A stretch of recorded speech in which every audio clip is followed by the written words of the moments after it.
राधे, जय श्री कृष्णा। आज मैं आपको नवरात्रि व्रत कथा सुनाने जा रही हूँ। आज मैं आपके लिए एक नई कहानी लाई हूँ। आशा करती हूँ यह आपको ज़रूर पसंद आएगी। नवरात्रि व्रत कथा इस प्रकार है। एक बार एक नगर में एक राजा था। उसका नाम चंद्रसेन था। राजा बड़ा ही धार्मिक था। वह रोज़ 1 किलो सोना दान किया करता था। राजा जरूरतमंदों, साधु संतों और ब्राह्मणों को दान करता और बदले में उनसे 2 जूनी बात सुनता था। उसी नगर में एक सोम शर्मा ब्राह्मण अपनी पत्नी और बेटी के साथ रहता था। ब्राह्मण अक्सर बीमार रहता था और ब्राह्मणी बड़ी ही आलसी और दरिद्र थी। वो न तो नहाती धोती थी, न ही पूजा पाठ करती थी और न ही घर आंगन बुहारती थी। लेकिन उनकी बेटी गुणवती बड़ी ही धार्मिक प्रवृत्ति की थी और व्रत उपवास किया करती थी। और गुणवती हर नवरात्रि पर उपवास करती, दुर्गा चालीसा और सप्तशती का पाठ भी किया करती थी। ब्राह्मण सोम शर्मा को ज़्यादा कुछ आता जाता नहीं था, न ही उसे धर्म कर्म की कुछ ज़्यादा जानकारी थी। ब्राह्मण के घर में बड़ी ही गरीबी थी। एक समय के खाने का जुगाड़ भी वो नहीं कर पाते थे। ब्राह्मण रोज अपने यजमानों से मांग कर लाता, उससे उनका एक समय का खाना ही हो पाता था।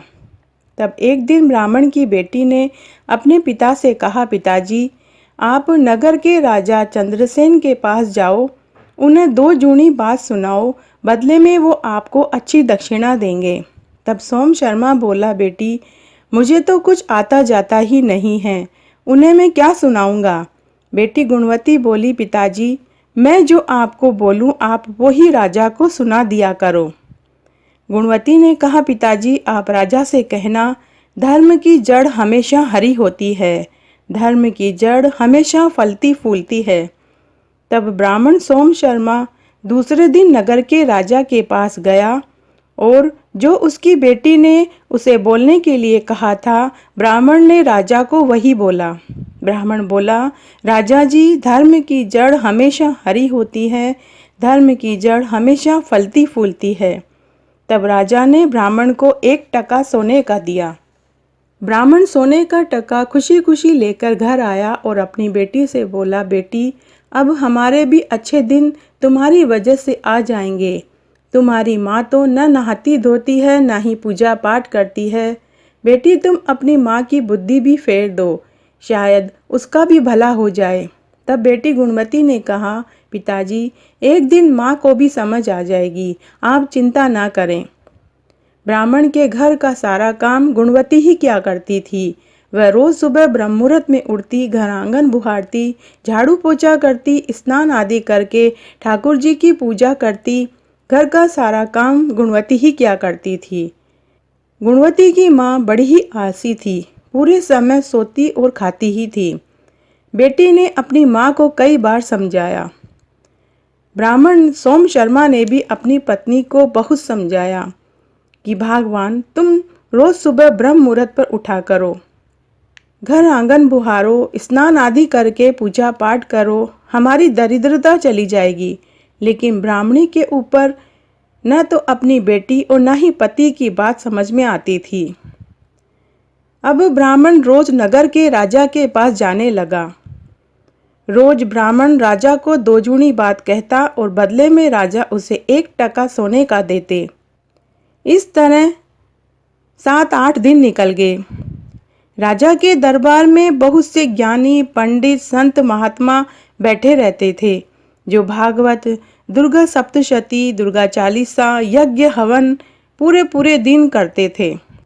तब उन सभी ब्राह्मणों को सोम शर्मा ब्राह्मण से जलन होने लगी। उन्होंने आपस में चर्चा की कि हम सब तो रोज धार्मिक पाठ, यज्ञ हवन करते हैं और यह ब्राह्मण रोज 1 जूनी बात कहता है और सोने का टका लेकर चला जाता है। तब सभी पंडितों ने मिलकर एक योजना बनाई और राजा को ब्राह्मण के खिलाफ भड़काना शुरू किया। सभी ने राजा के कान भरने शुरू किए। सभी पंडितों ने कहा कि राजा जी, आप सोम शर्मा को 1 टका सोना देते हैं, यह अच्छी बात है, लेकिन आप उससे पूछना कि जो वह बोलता है उसका क्या मतलब है। राजा ने कहा, यह बात तुम सबने अच्छी बताई। कल जब वह ब्राह्मण आएगा तो मैं उससे जरूर पूछूंगा। दूसरे दिन सोम शर्मा राजा के दरबार में आया और बोला, राजा जी, धर्म की जड़ हमेशा हरी होती है, धर्म की जड़ हमेशा फलती फूलती है। तब राजा ने कहा, अरे ब्राह्मण, जो तुम मुझे जूनी बात सुनाते हो इसका क्या अर्थ है वो भी मुझे बताओ, तभी मैं तुम्हें सोने का टका दूंगा। ब्राह्मण बेचारा थरथर कांपने लगा। उसे तो कुछ आता जाता ही नहीं था। उसने डरते डरते राजा जी से कहा कि राजा जी, मैं इसका अर्थ आपको कल बताऊंगा। तब राजा ने कहा, ठीक है।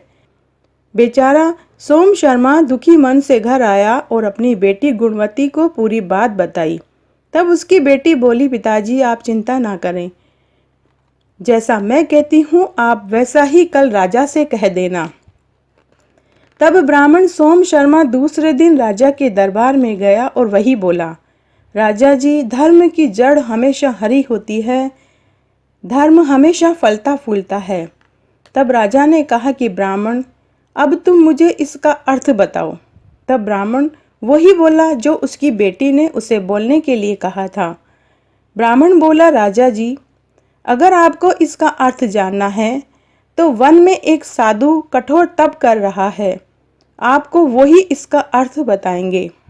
तब राजा उसी क्षण घोड़े पर बैठकर वन में साधु के पास गए। साधु ने राजा से आने का कारण पूछा। राजा ने अपने आने का कारण बताया। तब साधु ने कहा कि हे राजा, इसके लिए आपको मेरे अमृत पात्र में झांक कर देखने से सब मालूम पड़ जाएगा। उस साधु महात्मा ने बड़ी कठोर तपस्या की थी, जिससे उसे ब्रह्मा जी से एक अमृत पात्र मिला था।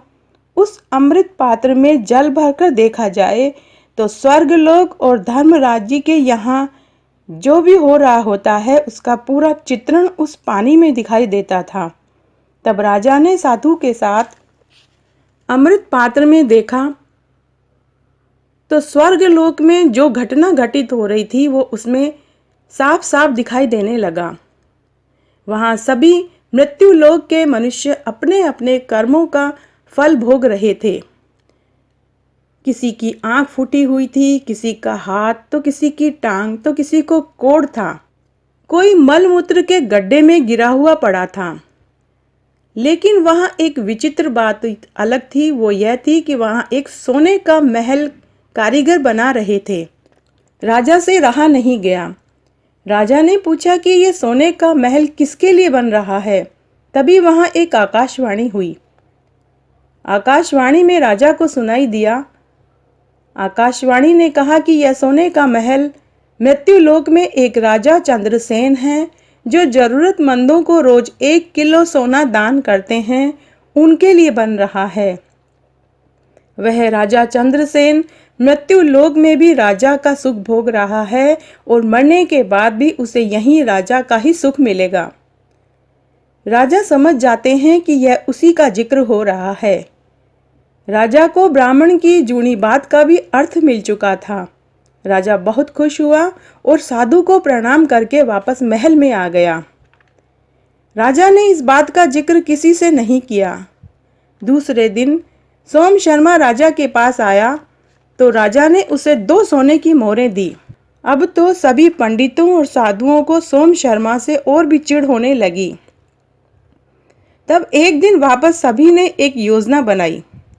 सभी ने मिलकर राजा से कहा कि राजा जी, सोम शर्मा के एक विवाहित लड़की है, अति ही सुंदर, गुणवान और चतुर है, साथ ही बहुत ही धार्मिक प्रवृत्ति की है। कहते हैं कि राजा लोग कान के कच्चे होते हैं। सभी पंडितों ने राजा से कहा कि राजा जी, ब्राह्मण की वो लड़की तो आपके महल की शोभा होनी चाहिए, आपकी रानी बनना चाहिए। राजा को यह बात अच्छी लगी। राजा ने दूसरे दिन ब्राह्मण सोम शर्मा से कहा, अरे ब्राह्मण, हमने सुना है कि तेरे एक विवाह लायक लड़की है, हम उससे विवाह करना चाहते हैं। ब्राह्मण वापस थरथर कांपने लगा। ब्राह्मण ने कहा, राजा जी, मैं अपनी लड़की से पूछकर बताऊंगा। ब्राह्मण दुखी मन से वापस घर आया और अपनी बेटी को पूरी बात बताई और बोला, बेटी, अच्छा होता अगर हम राजा के पास ना जाते, हमारी इज्जत तो नहीं जाती। लेकिन बेटी गुणवती ने कहा, पिताजी, आप चिंता क्यों करते हैं? जैसा मैं कहती हूँ आप वैसा ही कल राजा से कह देना।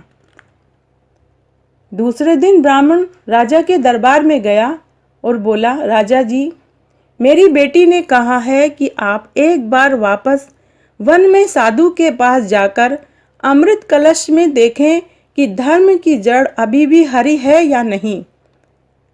अब तो राजा को और भी उत्सुकता हुई। राजा तुरंत घोड़े पर सवार होकर वन में साधु के पास पहुंचे। राजा को देखते ही साधु गुस्से से बोला, अरे दुष्ट पापी, तू यहाँ क्यों आया है? राजा को बड़ा आश्चर्य हुआ कि साधु ने उसे पापी और दुष्ट क्यों बोला। लेकिन राजा ने कहा, साधु महात्मा जी, मैं एक बार और अमृत पात्र में देखना चाहता हूँ। साधु ने कहा, यह आखिरी बार दिखाऊंगा, इसके बाद दिखाना भी मेरे हक में नहीं है। साधु ने अमृत पात्र में जल भरा। तब राजा ने देखा कि स्वर्ग में सारे दृश्य तो वैसे के वैसे ही थे, लेकिन सोने के महल को तोड़ा जा रहा था। राजा ने पूछा कि आप ये सोने का महल क्यों तोड़ रहे हैं? तो वापस आकाशवाणी हुई। आकाशवाणी ने कहा, चंद्रसेन राजा बड़ा ही पापी और दुष्ट है। एक ब्राह्मण की लड़की से विवाह करना चाहता है। एक सत वाली ब्राह्मण की लड़की का सत अपवित्र कर रहा है। अब राजा का माथा ठनका। राजा ने साधु से भी माफी मांगी और तुरंत उसी समय ब्राह्मण के घर पहुंच गया और बोला, ब्राह्मण देव, मुझे माफ कर दो, मैं आपकी बेटी को अपनी कन्या बनाना चाहता हूँ। राजा बोला, हे ब्राह्मण, मैं आपकी बेटी को कन्या बनाना चाहता हूँ और धूमधाम से कन्यादान करके एक ब्राह्मण पुरुष से शादी करवाना चाहता हूँ। तब घर के अंदर से ब्राह्मण की बेटी गुणवती बोली, अरे राजा, आप अपवित्र हो गए हैं। आपने मुझसे शादी का विचार करके बहुत बड़ा पाप किया है। मैं आपको अपना मुख तभी दिखाऊंगी जब आप आने वाली नवरात्रि में 9 दिन तक अन्न जल त्याग कर नवरात्रि में उपवास करें, पूजा करें, माँ दुर्गा सप्तशती का पाठ करें, हवन और यज्ञ करें। साथ ही 9 कन्याएं और एक भेरू जी को जिमाएं। सभी कन्याओं के पांव धोएं, दक्षिणा दें और अपने हाथ से उन्हें खाना खिलाएं। तभी आप मुझे कन्या बना सकते हैं, तभी आपका पश्चाताप पूरा होगा। राजा ने ठीक वैसा ही किया जैसा गुणवती ने कहा। राजा ने पूरे 9 दिन तक व्रत किया, पूजा पाठ की, दुर्गा सप्तशती का पाठ किया, 9 कन्याओं और एक भेरू जी को जिमाया, दक्षिणा दी, वस्त्र दिए। तब राजा ने गुणवती का कन्यादान किया, खूब दान दहेज दिया। एक संस्कारी बेटी की वजह से सोम शर्मा के भी दिन फिर गए। सोम शर्मा की पत्नी की भी बुद्धि ठीक हो गई। सोम शर्मा को राजा ने खूब सारा धन दौलत और जमीन दी। तो आज मैंने आपको नवरात्रि पर सुनी जाने वाली एक पौराणिक पवित्र कहानी सुनाई। अगर आपको यह पसंद आती है तो अपने दोस्तों और रिश्तेदारों में ज़्यादा से ज़्यादा शेयर करके पुण्य कमाएं। धन्यवाद।